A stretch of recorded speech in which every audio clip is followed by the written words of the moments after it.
昨天腌芹菜剩下很多叶子，没舍得扔，今天用它做个好吃的。先好好清洗一下，锅里水烧开，加1勺盐，几滴食用油，把芹菜叶子全部下锅，焯水1分钟左右。芹菜剩下的叶子，大家喜欢怎么吃呢？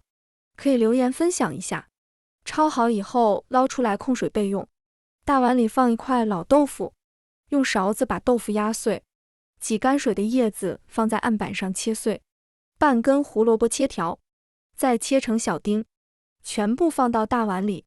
准备1片干面包片，用手捏成面包渣。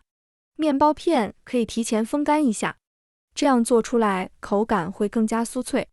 里面加入1大勺淀粉，1勺13香，适量的胡椒粉，放1小勺盐，再分次加入适量的面粉，边加边搅拌。面粉也不需要太多，直到能让馅料团成丸子的粘稠度就行了。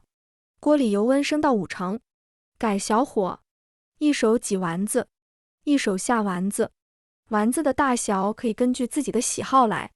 全部下好以后，中间请用筷子搅动一下，保证受热均匀。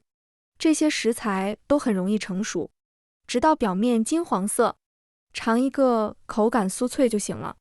咱们的芹菜叶豆腐丸子就做好了，外皮口感特别的香脆，里面是鲜嫩的馅料，吃起来浓浓的芹菜叶馅香。一次可以多做点，放冰箱保存，平时炖菜或者涮火锅的时候放一些，特别好吃。个人感觉比肉丸子还要香，喜欢的朋友可以收藏一下。